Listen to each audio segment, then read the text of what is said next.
Hey everyone, welcome back to another episode of She Sells Weed. We are back. We are your hosts. I am Mindy. I'm Jax. And we have a lovely guest. Before I introduce our guest, I'd like to thank our sponsors. So thank you to the Pocket Dispensary and thank you to Delta Voice Dispensary. That's right. Our heart and souls are in can't do it without places. So come through and check it out. Yeah. And we have our always the best menus. Amazing friend, Diana D, here with us today on the podcast. She goes by on Instagram, Huynh_hi. And Diana has been such a pillar in the movement, in the community, anything that people are doing. There's a lot of action going on in the cannabis industry for advocacy, for community building. And I've always been so inspired on the good work that we can do together as a community. So thank you for coming on. Thank you for having me. You're welcome. You so Thank much you. For thinking of me and just sharing this safe space. I'm really, really happy to be here. Well, we're super happy to have you. And she's right about the events. I mean, we'll just dive straight in that because I think everybody will say that if there's an event going on in Sacramento, you usually have a hand in it in some way, if not completely organizing it yourself. So, and you always do a fantastic job. They're always so well done and thoughtful, and everybody has a good time and goes home safe and sound. And so it's not even smoking or cannabis events; it's nonprofit events. Yeah. It's giving back, and that's something that I think a lot of us want to do more, but really give respect to the people who actually go out there and do it and are more hands-on. Yeah, I am very blessed and very grateful to have grown up in a very community type vibe. I come from a very big family. Yeah. My mom and my dad are both one of 9 or 10. So my dad, huge family. Yeah, huge. And each one of my aunts and uncles have 3 to 5 kids. And majority of us live in Sacramento. Oh my gosh. And so organizing family gatherings, just coming together. Prepared you. Yeah, no, really, I'm serious. We have years of getting together, traditions, just building traditions and just doing things together, and that, just having that and growing into that space, it really showed the power of just having people together and sharing resources, sharing knowledge, and how it helped took us from Vietnam, which is where our family immigrated from. Oh, literally really? Okay. Fresh off the boat, after the war, and I was firstborn daughter from my mom's side. Wow. Here, and so were your parents refugees or did they just leave? Refugees. Oh, they were refugees. Yeah, Wow. So my my mom's father, my grandfather, Okay. he was in the war. Wow. And he, after the war, after the U.S. left, he was in prison Yeah. as a traitor. Yeah. He did prison for 10 years. So Wow. after he was out of prison, he could only take 5 of his 10 children. So he took his 5 youngest children, which included my mom, and brought them to the States. Wow. Yeah, but for my dad, they did the whole boats. The whole thing. Yeah. Wow. So just where did he arrive at too? When he first really in Stockton? My family's we got sponsored by a monk in Stockton. So my gosh! My mom, they first came to stay. We stayed in Stockton, stayed in a temple, and then after that immigrated to Sacramento. Yeah, they have a lot of temples over there in Stockton. Ride. Yeah, it is. I love these stories. My grandpa, so I'm like, hey, you went to the war and did prison just so I can smoke weed every day. I'm sure he loves that. It's Probably why you're such a rebel too. You're like, no, I'm not gonna. We're gonna fight for our. Hey, Vietnamese people are badass people. I mean, that's why we had to leave. The U.S. had to leave was because they just couldn't fight them anymore. Right. It was tiger traps and stuff. So you're not, they're tough people. So resilient, very tough. Yeah, just resilience, learning that you can literally uproot your entire life and build a community out. How scary. Just, Yeah, and it's just really amazing to see. And since, growing up like that, always being in like a temple space, we're always giving back in temple too. So like on weekends, we'll go and we'll pray. Our family always donates it. We always our family's cooking in the kitchen. I remember being a kid just washing the dishes. When you say temple, what religion is that attached? Buddhist. Oh, Buddhist, yeah. okay. I'm raised very Buddhist, cool. yeah. That's awesome. Yeah. You know, everybody talks about Buddhism so much, but I feel like you never actually meet somebody who practices it. Yeah. Yeah. Buddhism really honestly, it's like more than a religion. I feel like it's a lifestyle. It is. You know what I mean? And it's just like, just applying it to just so many different things also just helped me through it, you know, like just a lot of like peace, you know, is what a lot of the different things I hear about Buddhism. There's a lot of peace in that religion. It taught me the value of being present and how it helps end suffering. And I think that's why we all work in weed, is that we all kind of want to end suffering at some level. And in the Buddhism teachings, it's that you must be present to end your suffering, because if you're living in the present or the past, then you're not being here, and that's going to cause you to have problems. And that one thing like has stuck with me forever from that religion. Out of all the things, I think everybody thinks always of like good luck and everything like that. I'm like, no, it's about ending suffering. That's what that whole religion's about. It was created out of China, right, when they needed to add like a femininity to that culture, right? Like Buddhism helped add like a femininity to the Chinese culture, right? I love history. I'm starting to like really learn more into it, because I just grew up in it, you know. I just in it because my parents told me like this is what it is. But now as I get older, I'm like actually living. I'm like, oh wow, like so I picked up like a little book. I'm like, okay, this is actually just so cool. It is. Have you ever thought about going to the Himalayas to like and do like a retreat? Yeah. Go give your respects to the mountains and stuff. My aunts do that. They go to India and they do the whole thing. I'm just like, dude, that's so cool. Yeah, it is. It's like, that's the one thing like I'm actually happy about with the whole Everest thing, is that they're starting to ban the amount of permits and stuff up there, because the Buddhists and the religious people are like, that's our sacred mountain and it's being covered up in poop and people, and it's not what it's meant for. And I agree with that totally, because I think that's why that mountain is only allowed certain people to actually climb it, prior to like all the people using other people now and technology.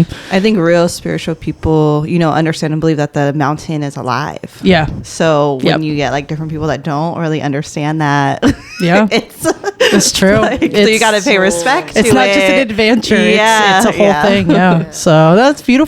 Very cool. Well, that explains so much about you so quickly. How funny. It's like, here's why. Basically, I am exactly what the product of my environment. Yeah, that's very cool. That is so cool.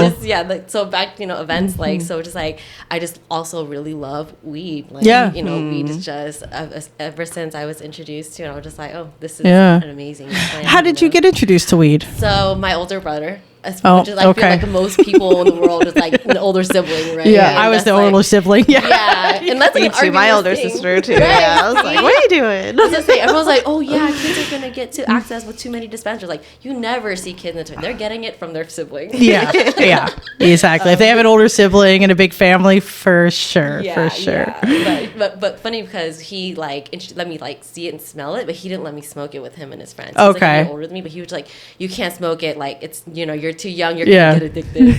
And then he was like, but you can roll it for us. So my brother would have me roll. I learned how to roll before I could smoke. Oh my god! Yeah, so I was like, you earned your right to smoke. Huh? I was that little sister that just wanted to hang out, you know. And like, okay, he's like, fine, you can roll some joints then. Right? Yeah, I actually rolled blunts first. Oh, okay. Yeah. So it was blunts first. At the time, back then, it was like everybody was playing. So he's like, we were smoking, and like we had a lot of friends too. So like we were getting like swishers like by the box, you know, and just like rolling them. And so that was a big deal when you could buy a whole box of swishers. Yeah, like, but we have a lot of friends who can like pitch in together, you know. Yeah, but we would go on like these trips and stuff too. So like our friends in my high school, like we've all grew up together from like elementary school, junior high to high school. So we would go on like cabin trips and just like get super high and stuff like that. And that was like so fun. That was like my first, you know, like weedy like thing. We could do all the fun stuff, but also smoke weed, you know, while we're doing it. We talked about that like the first couple times we ever smoked with friends, and like, you know, getting to smoke it all or getting the money together to like buy it together, and how different it was back then for us, you know, as young people. Yeah, but I didn't like that my brother didn't let me smoke. And so what sucked, that since he didn't let me smoke, I had to like sneak around behind his back, because I was curious, just like any other teenager was like, I was curious to experience. So it's like me and one of my best friend, like we had another friend who picked us up and was like, and we tried, it was a blunt my first time, and I didn't get high, and they're like, oh, because you didn't inhale it, right? Oh. So and so I was like, okay, let's try it again. And so smoked, and I was just like, this is fucking dope, you know. And like and it was sort of recreational, just do for funsies. Growing up, like my parents separated when I was 10, and they both like moved out of state. So my mom lived in like Texas, and my dad moved to Missouri, and so it's just like me and my siblings out Complete home. opposite of California. Right, exactly. Yeah. And so just like we always had friends over. We were just out. We were just like rebel children. I was just being street kids. We were just outside. You know what I mean? Out and in just, the streets. And so so we were just like curious, and so I was just smoking weed. And it's like friends come over. Our house was a safe house. Our house was the one that our best friends would come over, and we can just hang out together and just hit the bong together. You know what I mean? So it was like, and it was nice to have that and do that, and my boyfriend at the time, he didn't like that I smoked, and he was just like, that's not cool, because he was like very Catholic family. He was like, that's very bad. Yeah. My parents would not approve. Like, no. It's hard when like people that are close to you, like don't approve of what you're doing. And like he, very aspiring doctor, so he was like very into like the health, Yeah. And so at first he was like totally against it, and then when I introduced him to it, completely changed his mind, and now he was like, oh my gosh, like this is medicine. I'm like, exactly. Like, you get it. You know? And like as he like, as his name's Justin, and so like he like just, and it really, before I was like, okay, this is just weed, but then I looked at, this is actual like a real plant. You're right, and we would talk about, that's like, the pharmacy should be like next door to dispensaries and stuff like that, and just like really learning about the actual plant. So we'd look up we just like get random books and just learn as much. Exactly. It's very limited information too, so it's like, how do we learn back then more there was other than like the internet, you had to like find internet forums and things like that to get the information. Did you ever use forums? No, I just use Pinterest, because I'm a visual learner, so Pinterest is full of graphics. Well, and you must be younger than me, because Pinterest came along way past my generation. So I'm like, I don't even use Pinterest. I'm like, I've never even been on the app. But for us, it would have been like internet forums, which are just like text boards where people like start like a big group chat and like share information. And like I learned how to grow solely from that, like from people just sharing information on the internet. For me, it was Instagram. Like the comments, you would scour through the comments, and then people would be asking questions like in the comments. And then there's always somebody who like wants to take their day off to like answer every comment. Like go back and forth all day with these people. And Leafly too was a Leafly's huge great. Shout out to Leafly. They have like iffy, but I think that for the average beginning consumer, it's a good resource to get you started. I do believe also that even though it's like we all smoking it recreational, call it recreational, and people come in looking for that, majority of people that smoke weed, it is for a medical reason. Yeah. Like even to calm down, to de-stress. Like I live a stressful ass life. Like I need medical I agree. something to help me deal with that stress, or else I'm gonna go crazy. Yeah. So we all, all of us. So there is so many different things to learn about, even what we're going through, that we can connect to the plant and see how, we can move forward with that. Mm-hmm. I do know that you had mentioned something about, something happening in your life and you moving towards cannabis. So can you elaborate and tell us your story? Of course. Yeah. So, I'm like going to college, and college is like my first time getting to step out of like Sacramento. My mom actually got pregnant my senior year of high school. Where'd you go to college? UC Merced. Okay. And she said, you can't go to college. I need you to stay in Sacramento and help me take care of this baby. And I was like, I can't do anything for you right now. I was like, I've been forging your signature my entire life. Like, I'm going to put myself through college. Yeah. So I got into UC Merced. It's like the newest UC. And so Justin and I both go there, and like, we just like always have weed there, And so we like graduate, and he goes to medical school. And after his first years of medical school, he passes on a motorcycle accident on the island. Yeah.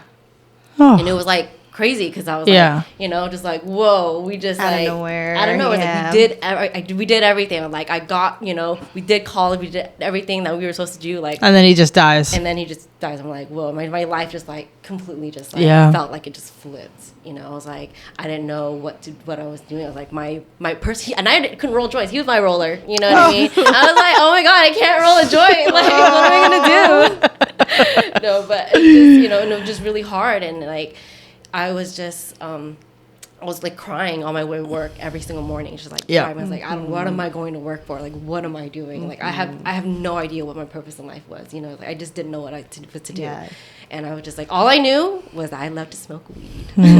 Every day I woke up, I was just like, oh, I have a bong next to my bed. And my mom was like not cool with like us smoking at home and stuff like that. Like, she shut down parties before. If she smelled weed, came out, screamed, told them, get the fuck out of my house. Like, no. Oh, you yeah. know what I mean? Yeah. But when we lost Justin, like, I just like couldn't leave my room. You're So I like, was like, this I would is smoke it. in my Yeah. bedroom, and she would just let me be. You know what I mean? 'Cause Yeah. it's like, yeah, so it was like, but that's what I knew, what helped me, you know, when like you just wake up and you just feel just like, The grief. yeah, and that's Yes. heavy. It's heavy. And it's like to have a bong, just like, Yeah. Yeah, and you don't know what people are going through on the day-to-day basis, because those are things that you can't see. Like, you Yeah. know, like you're feeling a certain way, and it's like you can't function, Right. but yet when people look at you, they're like, "Well, you look normal, right?" Like, what? It's what like, is this? I'm trying to sit up right Yeah. now. you Yeah. know? And it was even harder because like my little sister at the time, she's like 6 years old. Like, she would come into my bedroom and she would be like, "It's okay, I miss him too." I'm like, oh, like, Aw. there's like little ones watching me. So I'm Yeah. like, oh, I need to get up. You know. What Yeah. I mean? Yeah. But I really appreciated that too.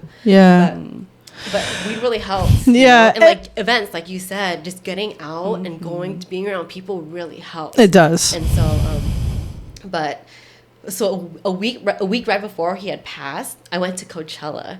I had like 8 campsites with all of my friends. I had like drewn up a whole blueprint of where everyone's gonna park, where everyone's gonna put their tents and everything. You're organizing Yeah. people going to Coachella. Yeah. Hilarious. And one of my girlfriends was like, "Hey, can my friends come stay with us?" I'm like, "Sure, that's no problem. You know, your friends are our friends." They come and they hand me a pineapple sticker, and I'm just like, "Interesting." I was like, "Cute, whatever." Yeah. I put the pineapple Yeah. sticker on my hydro, and I was like, "Cool." And they're like, "Smoke," and I was like, "You guys Yeah. are cool." Yeah. I was like, "Yeah." And it's Justin Jacinto, and that's how I first met Justin. Oh, okay. Yeah. Wow. So I just met Justin and Jenica. Well, And he so- obviously put That's you such with a pivotal yeah. time. Yeah, too. I know. Like everything Crazy. happened at It once. was Like, crazy. yeah. And so like, you know, he had me a cigarette. We were like, I like loved them. Like literally smoked the whole time because my friends like stopped really smoking then. So like, I didn't really have any people to smoke with anymore. So like, It is having such a community people- thing. It is such a Yeah. community thing. And we were talking about that too, but like when you smoke by yourself, like it is very medicinal, Yes. like, and you use it medicinally, but when you're using it in a social setting, it's like such a different experience than by That's yourself. medicine too. Yeah. Right? Like people. Yeah. And I call everything medicine just because like that's how like I spiritually understand Right. things. I'm like birds are medicine. Yeah. Like songs And are they are. medicine. The sounds are medicine. Everything is medicine. Laughter is medicine, Mindy. We know. Yes, I agree with you. No, I understand what you mean by that, and I think our audience understands what you mean by that for sure. But yeah, it is. I mean, it's all therapy. It's all helping. And I was going to say too, it's like smoking weed when you're grieving that way or you're ill. It does not affect you in the same way it would when you're like you today. You know, you taking in your bedroom, taking bond rips would make you ketosis, and you would probably be a very unproductive person. But at the time, you know, it really is a testament to like use weed when it is providing you the great amount of benefit, but stop using weed when it's not, you know? Right. And like you said, like sitting there doing bong rips is what got you out of bed. And some people couldn't understand that unless they've ever tried weed. But I agree with you. I've lost somebody very instantaneously and dear to me as well. And weed was there for me. It's always been there for me. You know, personally, like I've found that cannabis backs me up when nobody else is. And I don't necessarily believe in God, but I 100% believe in cannabis and its power to heal people. And back to your Buddhism, like I think it has something to do with a higher power and a higher connection to the higher thing. Like that's the other thing about Buddhism, and correct me if I'm wrong, but there's like levels to life, right? Like of your experience of like your transition into like the higher like How do we consciousness. reach enlightenment? Yeah, we right. wanna know. Like, and I feel like, and I feel like cannabis is I a have a part of story that. about that too. Oh, My yeah, journey, let's hear my it. spiritual journey through grief Yeah, too. Like, I love it. yeah, like so before, like I said, when I was younger, I would just go to the temple just because my parents brought me there. I would light the incense just because they told me to. I would just bow and like say whatever, you know, and I would just do it, and I would, you know, but and when I asked them, like, what do I say when I light the incense? I guess I'm a kid. I'm like, what do I do? And they're like, well, you speak to your ancestors. You can say hello to, you know, we have like my grandpa on the altar. Like we have photos of them on the altar. Okay. You like greet them, and you know, you can like wish for something, wish for it's like the Day of the Dead, but every day. Right. Yeah. Well, they're always there. Exactly. Yeah. They're always They're there. chilling. Because we only also believe like the basic science is energy cannot be created or destroyed. It can only be transferred. It only So transfers.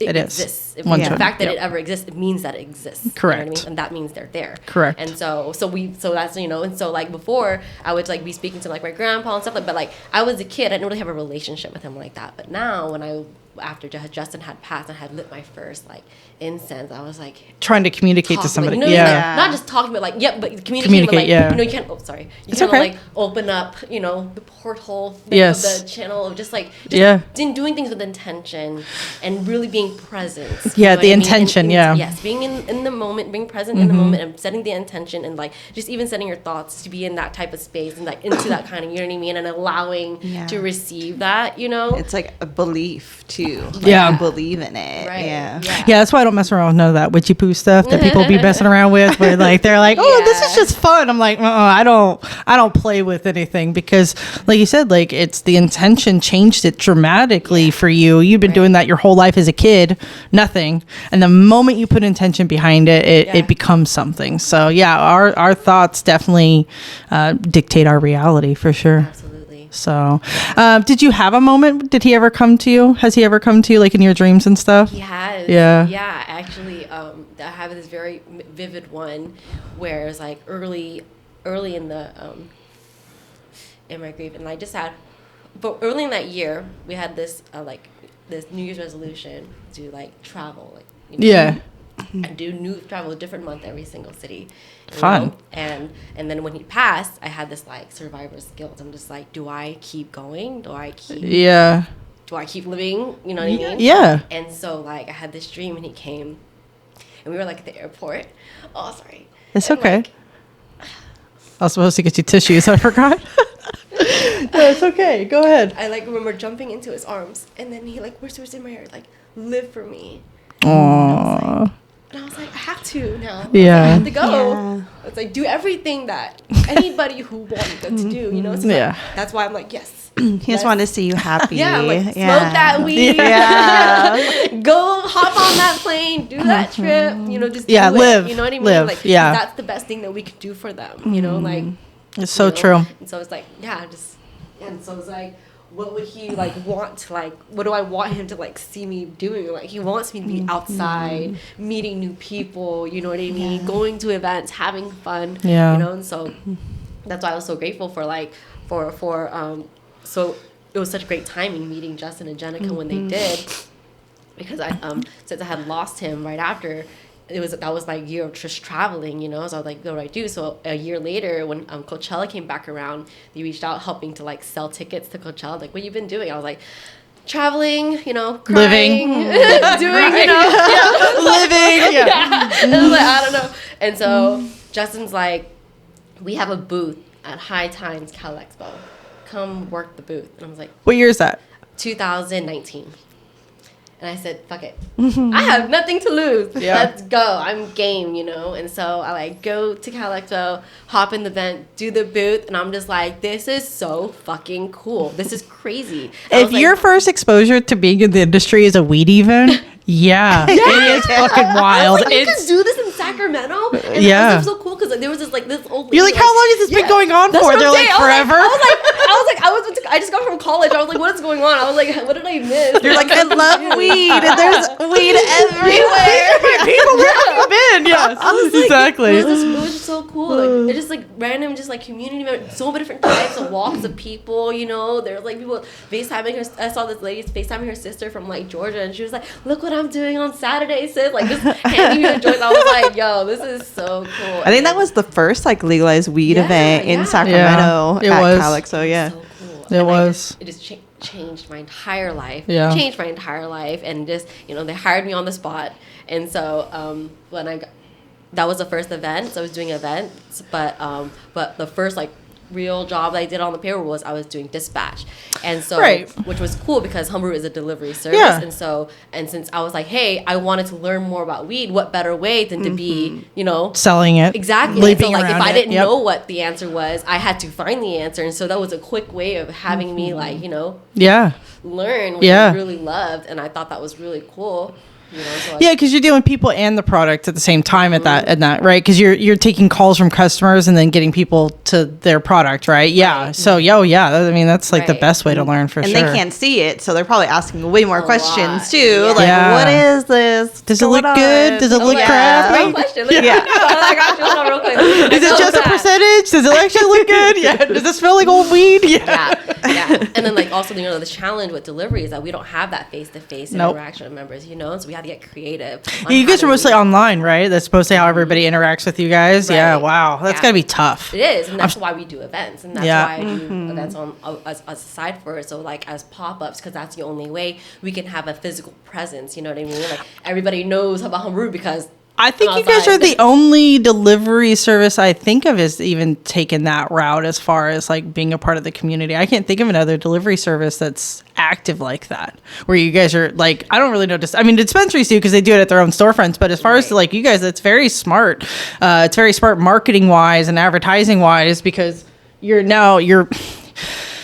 becoming more than just a delivery service. And that's what we want. Yeah. Because it is more than that. It's a lifestyle, right? Everybody who I've met in that whole group of everybody has been some of the nicest, most genuine people I've met that own anything, you know, like as a group. Like as a group, they're really good. Best big brothers. Yeah. Finding the best people is the top thing that you could do when you're like building anything. Yeah, you got really lucky with that. Once again, you've got your guardian angel, right? Yeah, and see, and that I do, and that's what I feel like. I was like, oh wow, guardian angels for real, you know. And after, you know, learning about all this, I was like, okay, this is cool. And then my dad got diagnosed with cancer, stage 4 cancer, and he's like, okay, he has 4 months, and I'm just like, Jesus. Shit. Okay. Okay. I'm just like, okay, I have all this weed knowledge, right? Yeah. And all this access, all this product. He's like, no. That is bad for you.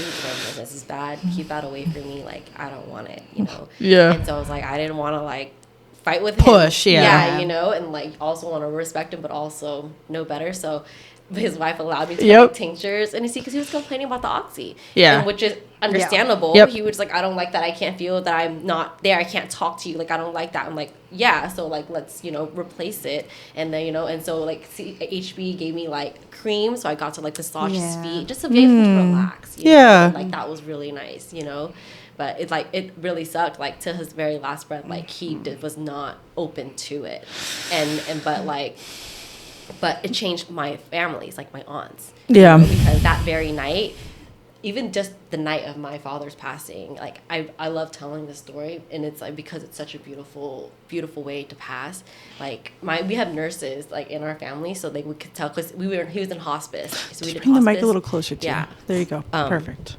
So near the very end of his life, he did hospice at home, and so that way he can be with everyone. And so we had nurses who could tell like when it would be time, when it's like with a certain numbers.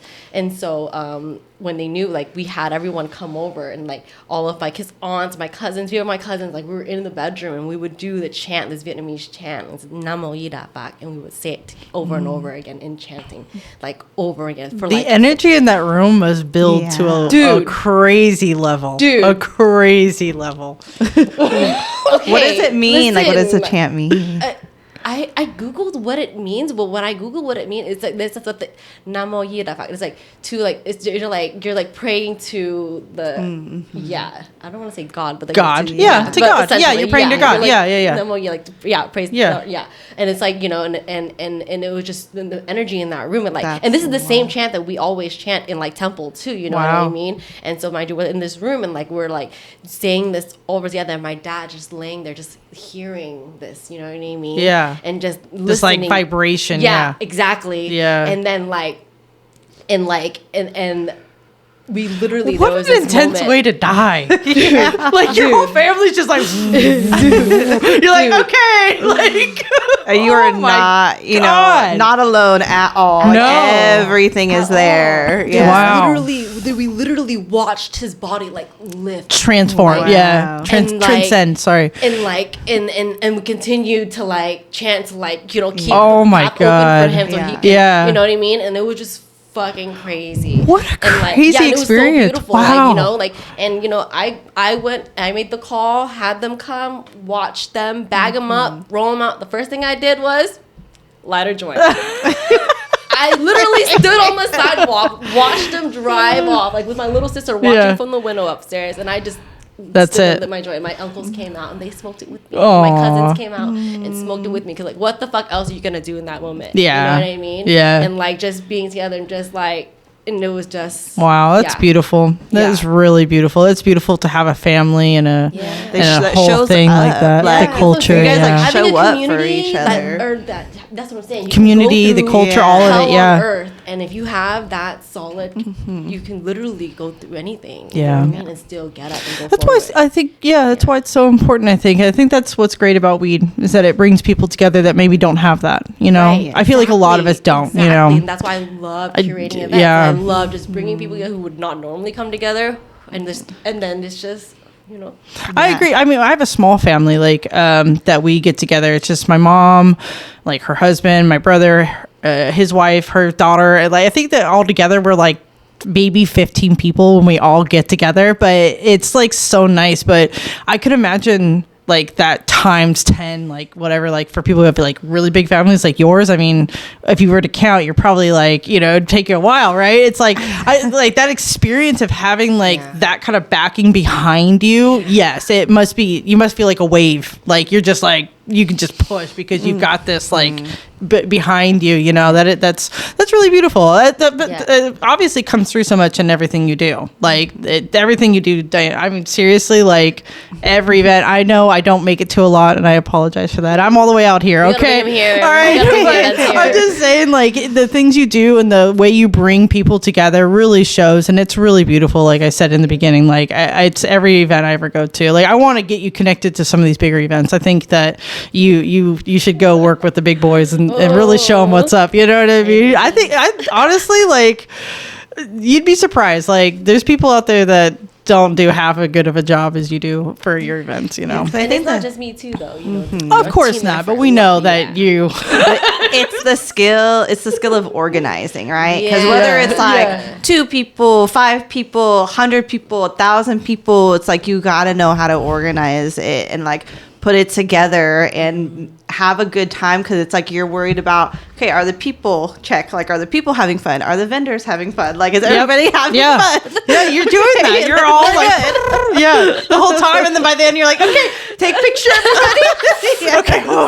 Okay, everybody go home now. But yeah, you're a little bee the whole time, So I appreciate it though, because like I said, I've been to a lot of different events, and we host like the Crawdad Festival out here, and I know I'll get you connected with good old Bob. He would love the help, I'm sure, because we're gonna do it this year. And last year, I mean, we had Sugar Hill Gang here, so it's a big fun event, and we include us here. And this year, we're gonna, I know, right? Hip hop. It was a lot of fun. Like, it was a lot of fun. Cool. But we do like a whole weed thing over here too, because it's like so yeah, you should definitely, it would be fun, I think, to organize it and bring that atmosphere together.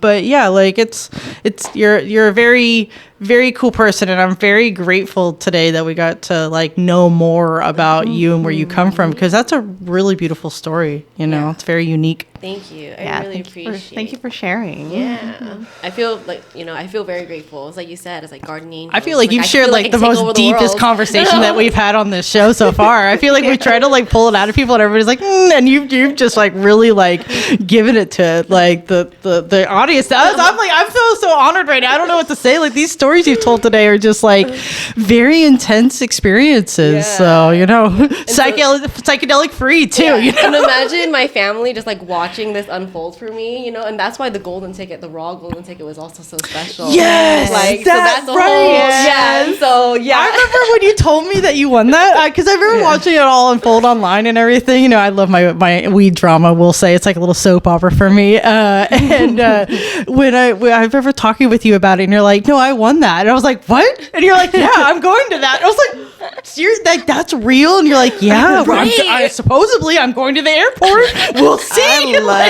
Yes. What? Yeah. So how did that all go down? Let's hear that story. Because that is a crazy story too. So basically, one of my my colleagues, centers, he like sends me a link to, it says Raw Golden Ticket, and I'm just like, what the fuck is this, right? So basically, founder of Raw, Josh, he basically plays Willy Wonka. Yeah. And offers a golden ticket, 10 golden tickets. Because he was going through a lawsuit in Chicago at the time that was trying to say that his papers were just mass produced, that they don't actually come from like a factory or like a handmade situation the way he claims. And he ended up winning the lawsuit, but he really wanted to prove to the community, because once again, we're a community, and if you mess up, we cut you out quick. Right. So he wanted to prove to everybody that it was real. And so what was it, 10 people? Yeah. And I was like, regardless real or not, I was like, we benefit because we get to go stay for free. It was like, but it goes down. So how many people was it in total? There was 10 total. 10 total. And it Wow. was just like, to basically how to enter is you had to submit a video. Yep. And it was like, there's like qualification. You go on Instagram or TikTok and you submit it, and you basically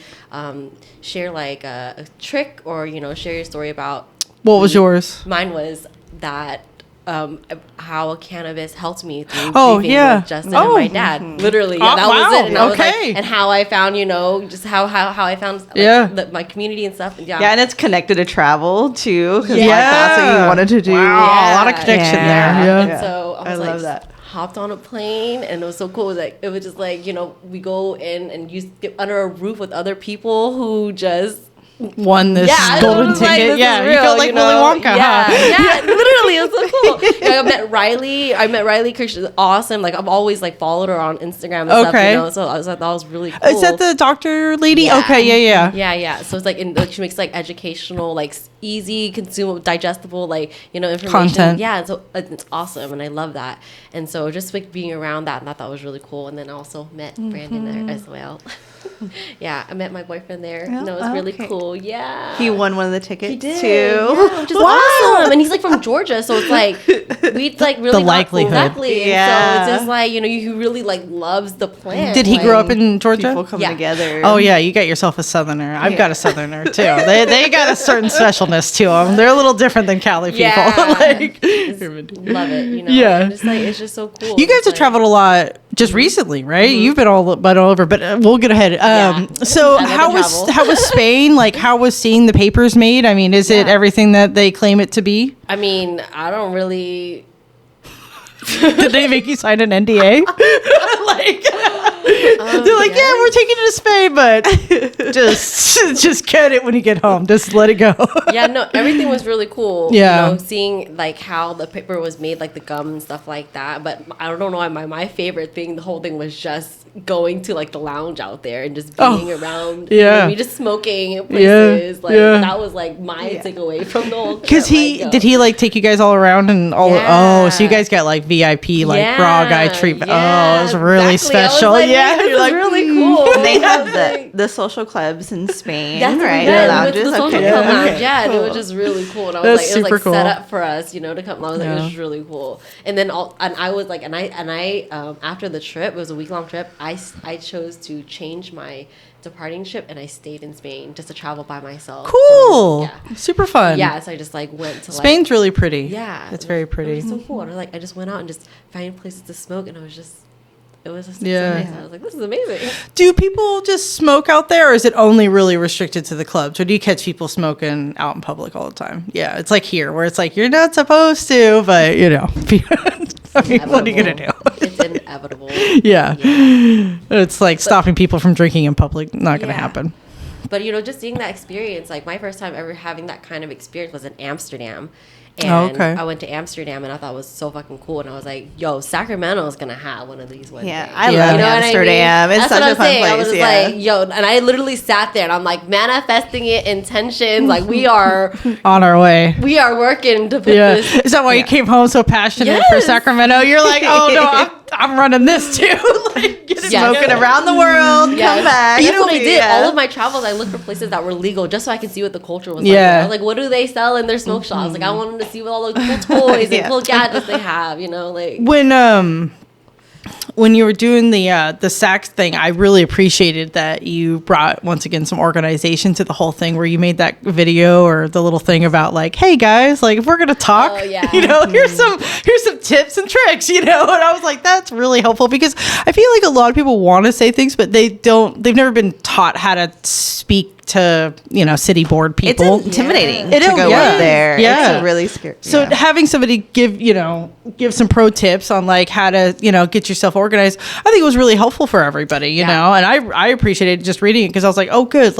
And then that time that everybody went up, everybody had like very sharp things to say. It was no more like just like, this sucks. It was very like hey, like this isn't fair because of X, Y, and Z. And I was like, that's really good, because I feel like it makes our community look so much more organized than any other community that's probably going to the city boards and complaining about how they don't have things.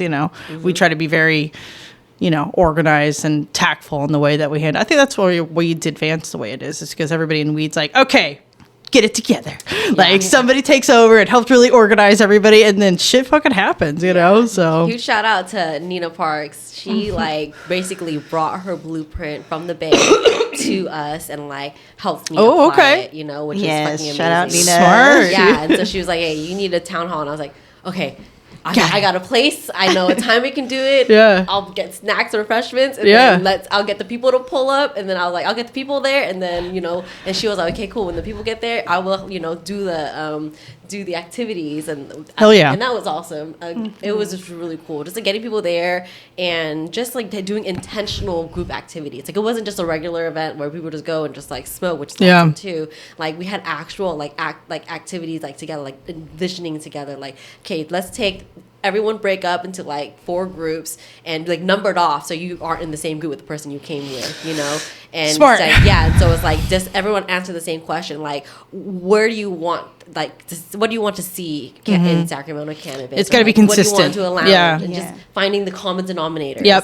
Yep. It's so hard to understand what you're going to say when you're up there because it's so intimidating. So that's super helpful, because a lot of people go and but they won't speak because they're really afraid of what they're going to say, but we need them to, or how to say hey, we're all a part of it, we're all putting this together.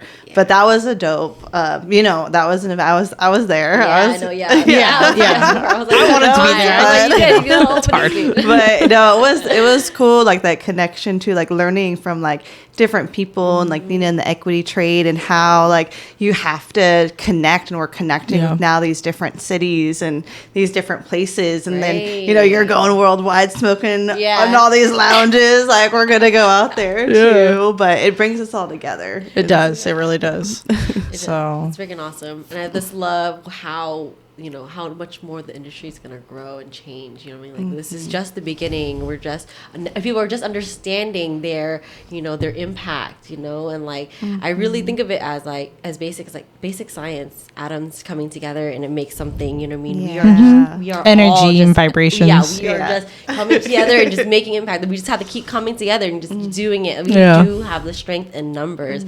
And for sure. You know what I mean? And having active things on this, letting people know if in numbers you can help your dad transcend into the heavens, right? Literally, that's been proven in today's conversation for sure. So getting together, that's really what makes a difference, and I think that's that's the whole idea with what we're sharing. Why we're sharing this today is that we want to get people to realize that you got other people that you can be a part of. So, anyways, well, is there anything else that you would like to share? You gonna smoke some more? We want to smoke some more? Let's do it. I'm down. Let me just let's just do a little quick pause really quick so I can change out our memory card, because the silly thing only wants to record for 44 minutes. So just a quick intermission. We'll be right back. Intermission break. Figure it out. But anyways, I grabbed some rosin while we were taking a quick break. So that's why jars have appeared if you're watching us on camera. So since we had a quick intermission from that beautiful story, but very deep conversation. I wanted to lighten it up and talk with you about some market stuff since you work for delivery. What is going on in the delivery world? How is things going for all of that? Are you seeing the same thing storefront retail is kind of seeing, where it's really tough, or do you feel like delivery is doing better than storefront retail? Like what do you feel like the market's doing right now as far as like the consumer, in a sense? You're kind of on a different spectrum than like Mindy and I. We do retail, I mean, she's got delivery now, but you guys just do straight delivery. What are you doing over there now? You said dispatch before, but what do you do now for them? Now I just started doing sales. Oh, okay. I just started this last quarter, but before that I was just doing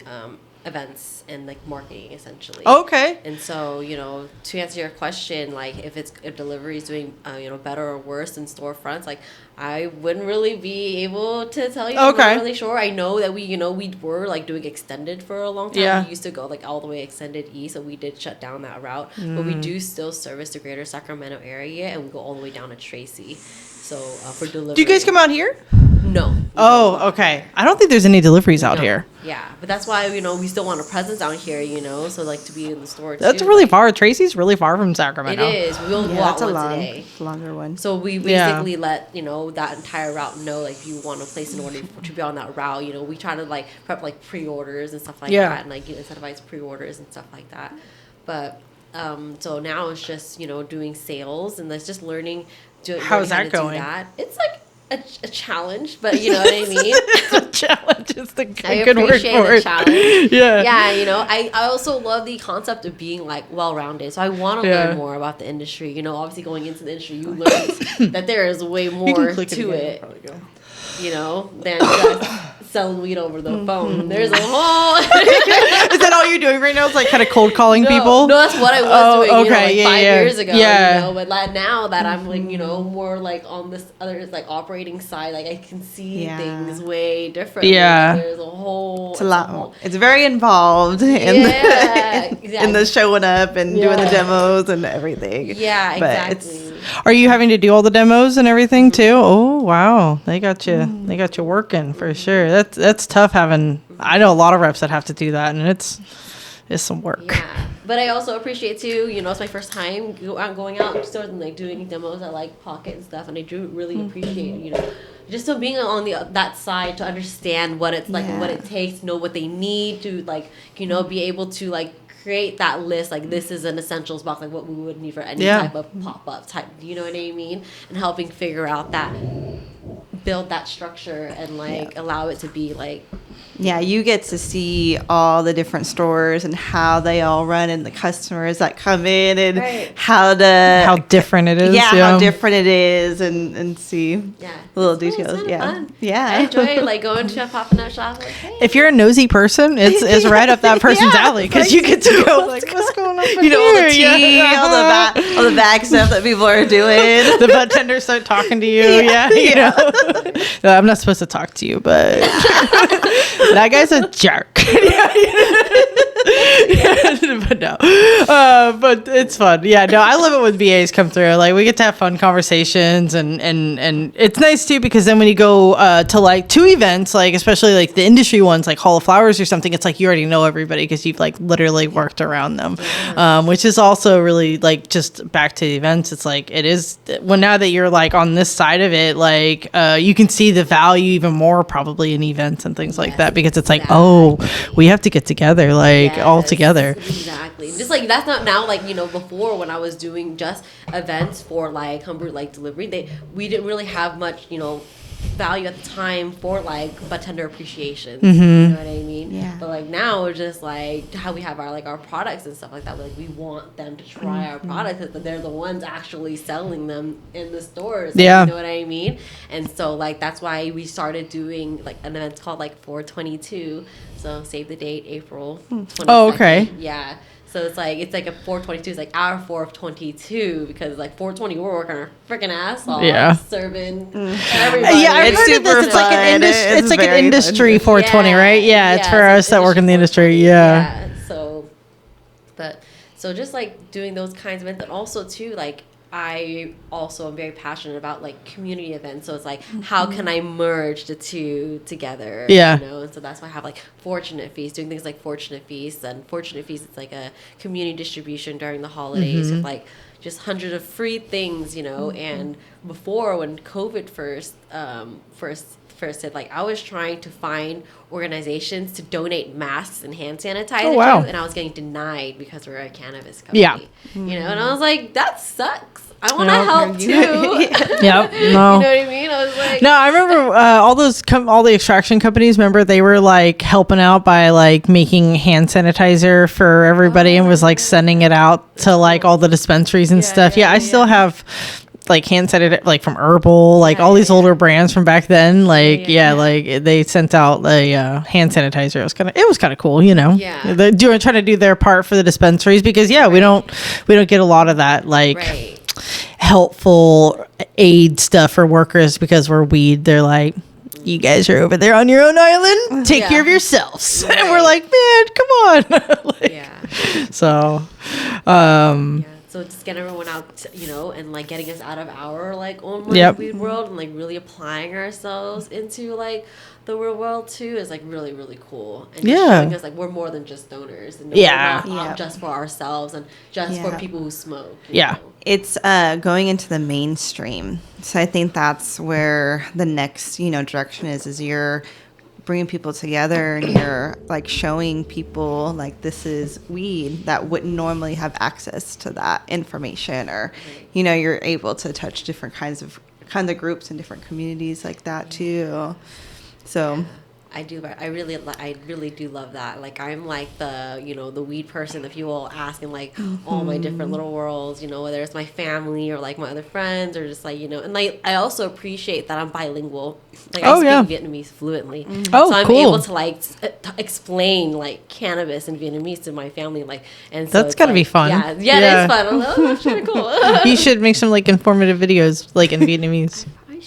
Yeah, you'd probably be a very rare person that could actually do that. You know, like I really understand it. Like not just be like trying to translate something, but actually be able to find the right words because it's different, right? Like you can't really just say like this word's this word. It's different. Yeah. But then like I even like learned like there are like cannabis articles in Vietnamese and Vietnam and stuff like that. I learned how to say cannabis in Vietnamese. Like it's like Vietnamese people grow a lot of weed. Right, exactly. I mean. Yeah, in your culture you have a lot of like herbal plants and different like things that you guys use. You guys eat a lot of like plant stuff. Yeah, we love vegetable based. A lot of our main dishes are like vegetable based. I hate to say it, but I watch a lady online that she moved to Germany. She's like, and she's funny.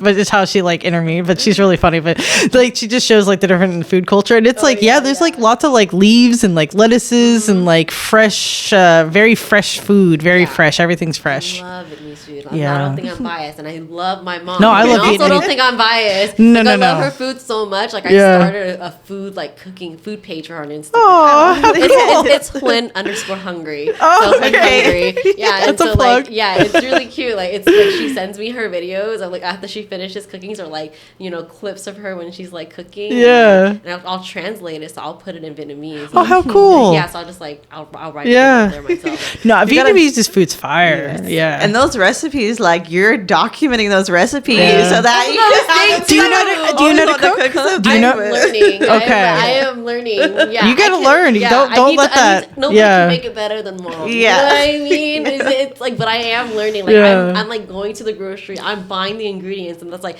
that way I know what to get. It's gotta be hard to source that kind of food around here, right? Oh no, actually, no. Sacramento actually has like a huge Vietnamese population. Oh. If you go to Little Saigon, there's like it's Stockton Boulevard. Like it's a whole like Vietnamese community. I'll have to go down there. I did not know that. Interesting. Stockton's full of little mysteries that you don't expect. Not Stockton, California, but Stockton Boulevard in Sacramento. In Sacramento. My bad. Okay. I always get that mixed up. But also in Stockton too. There's a lot of Vietnamese people out there too. Oh, that's interesting. Yeah. But it's thinking, but you know, they just everyone just loves weed. Yeah, for sure. I sure do. Yeah, I mean, no. Like some people who don't know that they love weed, you know, and like also too, since I have such a big family, we have, you know, teens who are become adults who are curious. You know Yeah. what I mean? And who are they gonna ask? Their trusted the older couple. one that's gonna bring them into weed.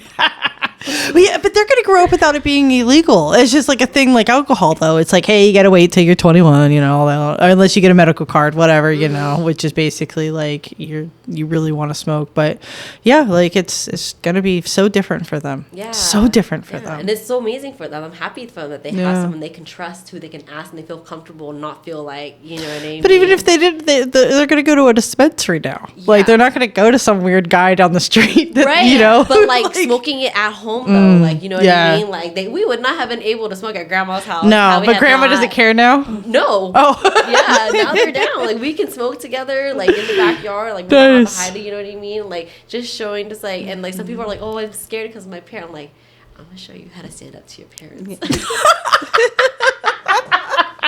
Yeah, it's because if they're already pouring you liquor shots, like alcohol shots, that means. You know what I mean? Like, let's be real. It's exactly. Weed's so much. Nothing like alcohol. Yes, exactly. At I all. was just like, okay, look, Yeah. that's where we. I agree. Yeah. Anyways, so everyday part of life. Yeah.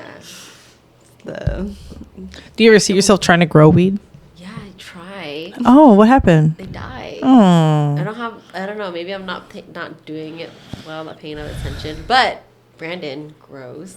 Okay. And so he's actually moving to Sacramento, and so. Oh, he doesn't currently live out here. No. Oh. Yeah. And so, like, he, like, grows really well. Like, he loves smoking his flowers. So Nice. it's like, I really, really want to learn. Like, That's so perfect. What are the likelihoods that you would beat somebody from the South? And it's super illegal over there still. Yeah, exactly. And I was like, you love weed and you want to grow it? This is a great place to do that. I was like, hey, I know a spot. Yeah, I know where you can grow some weed, man. Yeah, literally, for sure. You definitely do. That's so like, funny. That's a real golden ticket, right? Yeah, Like, you're the golden ticket, right? To Weedland, you know. I mean, yeah, for sure. I mean, we're like a mecca for those kids over there on the East Coast. Like California is like the mecca. I'm curious how different like weed is in different states, and like I want to like sample, different ones just to see or like compare side by side. Like this came from like.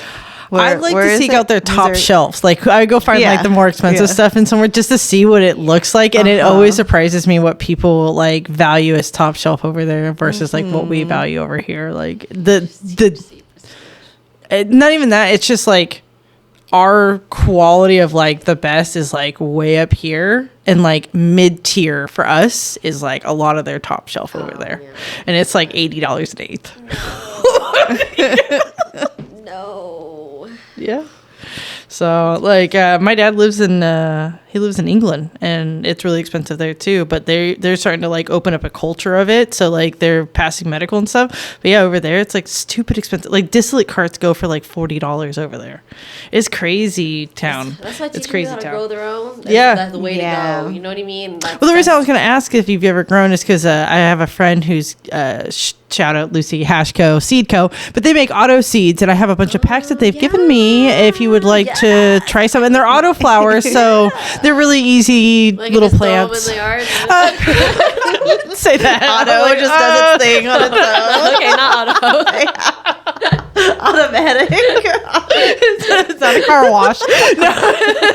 It just drives through. It just produces buds. Not really. No. But what it is that they won't get very big. They stay like little, so they're good for like people. Like, do you live in a house or like an apartment? House. Or you have like a yard and stuff. Then I have beds that I used to grow vegetables in. I used to grow my own kale and for my own smoothies, but good for you. Yeah, well that'll be good for the you put it out there. But anyways, they'll stay small. They won't get very big, and they automatically just go into flower like when they hit a certain age. So they're just like easy going little plants. Basically, they don't get big, massive things that you have to like prune and tape down and anchor up and like get ready for the storms coming in the winter. Like you can just like put them out there, and they'll finish in like I think it's like 96 days, like they'll finish up basically, and you can harvest them. So you can put them out in the early springtime or summertime and have some of your own little weeds. Yeah. So I'll get you some of those. So yeah. Well, I like that. I like giving people genetic seeds. I think that's another thing with weed is like there's a lot of community of like sharing. Collecting is a thing. Like people collect like their different stashes. I have like 2 cigar boxes. I keep it all in a cigar box because it's good humidity. But I have tons of seeds. I've got seeds that I've had for 15 years now. Like, do they like not able? Can you still grow them later? Yeah, they do hold life. I mean, obviously, a seed that's 5 years old is much more viable than a 75-year-old seed, but it is still possible. There's little techniques, like people will line like this is weird, but like a film roll. You'd line it with like some sandpaper, and you can like shake the seed around in there, and it kind of shaves off the exterior, so it helps like the inner side like come out and moisture get to it. And so that's like a way to deal with like an old seed. You can soak them, but yeah, I mean the earlier the better. But like I said, it's like when you buy seeds to like save for like the end of the world, apocalyptic seeds. You're like, like seed collecting is a thing. Yeah, I have whole seeds at home. You should. I'm a little bit of a weirdo. I like the end of the world idea. I guess it's because I've been through a hurricane and like 2 house fires personally, so I'm very like a prepared type person. So yeah, I have a stash of seeds. It's the end of the world or revolution. So like revolution happens, shit's going down. Yeah, I got the seeds. I even have like a little drug box that I have like stuff that I wouldn't do on a regular basis, but I keep for like just in case something goes down, because I'm like, I don't know, what if I've got to walk for like 50 miles? I'm doing a couple lines of cocaine. We're getting out of here. Like I'm just saying, or it's like nuclear bomb's gonna hit us in an hour. Like we're taking some Molly. Like we're gonna dance it into nuclear bomb. I don't know. That's just my. That's the way. So I like to prepare for any situation. Yeah, better to stay ready to not get ready. That's right. That's right. That is right. I like to stay ready instead of getting ready. Do not like getting ready. Oh boy. Yeah, actually, I just had to buy a new house panel for my house because the breakers were all bad and they weren't tripping right. And like the guy was like, yeah, it's like arcing behind the panel, which means it could have had a house fire. And I'm like, yeah, here, take my money. Like, I do not need a house fire. It's good this fix. Yeah, we're like, we're not gonna. Let's. He's like, I mean, I could just turn it off. You could live without the power. I'm like, no, let's just take care of that right now. So yeah, no, you gotta be aware of situations to be prepared all the time. So no, I like I said, I just like you said, stay ready and gotta get ready. Yeah. That's also in with events too and work, and that's always now as I'm in this new role, I'm trying to think of like strategies, like actually intentionally do things like how we support each other, because that's literally what it is. Like we all just make one big cool thing. Yeah, I think sales is 100% about relationships. It's about cultivating relationships with people that you can trust, that you can rely on, that you can rely on them, they can rely on you, that you can work together, and make sure that the customer is getting, exactly for what they paid for, that they're happy, that there's going to continue to be sell-through. I mean, sell-through is the number one like problem in the industry is that your product can be selling one week and the next week nobody wants to buy it. Can't tell you why. They won't tell you why. Like it's just stuck, and trying to solve that issue is very difficult. And I think what's great about you giving product to bud tenders is that if they will be honest with you, and you should encourage them to be honest with you, that if it sucks, tell me it sucks, and I think that can help a lot of brands navigate the troubleshooting problems that they might learn a year from now. Like learn that stuff now, because especially with the vapes. Oh my God, like vapes probably bring in the smallest amount of revenue, but they are the most sold product, right? Like, so when you look at your analytics, like you're like looking at the amount of money you're making, it's like flower always wins because people are spending more per eighth typically than they are on vapes. Vapes are like $20, $30. People want inexpensive things. Like selling a $60 cart, like it's going to hang out on your shelves for a while. It's not going to be moving that quick, right? Because it's just a different customer. But that vape customer, they rely on that thing. I mean, it's their whoopee. If it's not working, they are mad. And a lot of people, like, it's money's those tight. Returns are a big one. Oh, like, it's tough. They get so mad. Because it's like also like your fault. There's a. It's my fault. It's their fault. User back. care. Oh, were you storing it properly? You know what I mean? And you can't and I feel like the storing it property, I feel like is a brand. I hate to say it, but as a retailer, I feel like it's a lazy answer from a brand because the customer shouldn't have to do anything with your $20 vape. Right now, if they went and spent $75 on a half gram from 710, sure, like that's the customer that you can be like, no, you're buying the $75 half gram, you're going to want to keep it upright and preserve it and not hit it too long. And that customer is like, okay, cool. But the guy that's like the truck driver who's, not the truck drivers don't even smoke, but just the average blue collar guy that's smoking vapes, like he just wants that thing to work every single time and doesn't want to have to worry about if it's upright or if it's not gotten too hot, so I think that's the one thing in the vape world that I want to see like fixed a little bit is like, hey, let's make it easier for the customer. We don't want to have to make them work hard. We want to make it easier for them because the easier it is for them, the more likely they'll buy your product. So that's how I also want to like shift the events too. Also instead of only doing bud tender events, we started doing like public the events that we like specifically send invitations to like customers and invite them to like a private event just them, and like we did at the Pineapple Store too, and it was really cool, and just like had like a roll bar and just and just treated them like.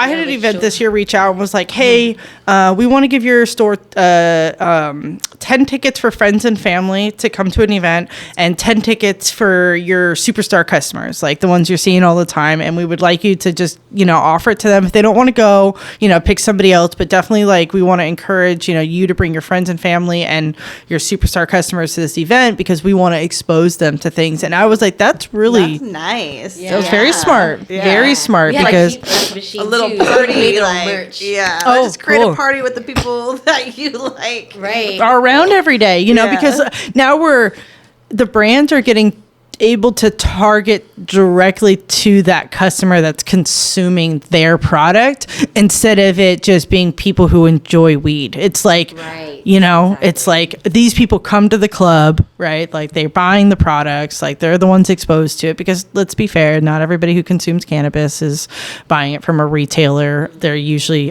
there's still a mass production of people that are buying it off the streets, right? Like, and that's not the customer you want going to your event because that is not going to equal dollar signs for those brands being there. You want the ones that are coming in here every day. So it was a very smart move for them. But anyways, and then those customers came back all excited to try it and come here and like they were like, we saw this product there and we really liked it. And I was like, cool, and then I had a couple other people. And so then I was like, all right, I'm gonna have to bring this brand in, like even though like I didn't want to, it wasn't like my choice, but customer wanted it, they got exposed to it, and now I got to comply, so in a way that gives the brands a little bit more power at the dispensaries because it's like, what are you going to do, say no to your customers?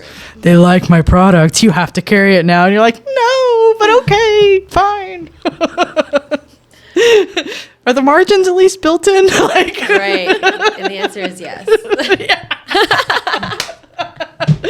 I love that. That's interesting that they did that to a store that they weren't on the shelf with already, and then like got your customers to connect with them. That's how people did it at the Pineapple Store. That's how we got them at Humble Root. They just did an event. We're just an event, and that can inspire you, and that you're like, yes, let's do it. Like, let's get together and show like it's possible. Like even you, like you are so inspiring. Like like even you too. Like just doing it everything with like dope people. Mindy does a lot for sure.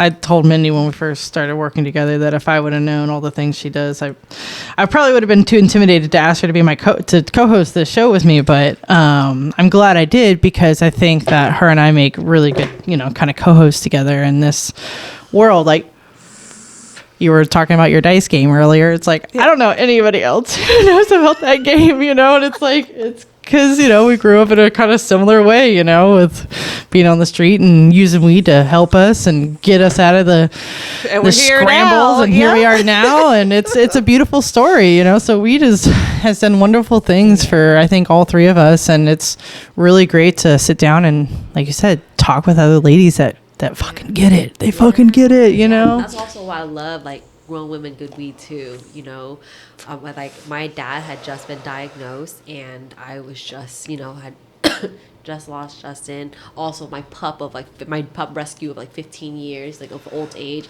And I was like, so like my bed feels so empty. Like it just was so like, it was just, I was like, what do I like? So I was like, I gotta get outside, and then finding, it's Katie. She like sent me a DM. She like followed my page, like watched my story and like saw it. She was just like, oh, like, you know what I mean? She just felt for me, and she invited me. Oh, thank you. And the very first ever Grown Women Good Weed event was in her backyard. Like she opened up her house and just invited up just, sent out special invitations to people in the industry, different stores, different BAs and That's stuff like so that. special. Yeah, it was so special. It's really nice. The only day I met CP, like I came late because I was coming from the Fortune Feast event, right? And they had like assigned seating for everybody, like with our name, like our Instagrams, like written on there, like on wood cut out weed leaves. It was so fucking cute, and it was really cute. And I was like, oh my god, this is so cool. But like, ladies obviously put this event on. Exactly. That's exactly what it is, because like we started as like girls only event, but now like guys come too, but like they just see like a girl put. There's another caliber here. Yeah, like the girls definitely. So it was really cool, but like that was my very first day meeting like a bunch of people I just fucking love being around now, being in a room literally and people who just care about it and love it as much as you do. Like it was just really cool, and like we want to keep recreating that for other people, you know what I mean? Like we've done events where there's like moms that come in, like and they they don't want to be around people, make them feel like they're a bad parent and stuff like that. It's so healing to be in this. We were talking about the stoner circle earlier, like in the circles where all the magic happens. Yeah.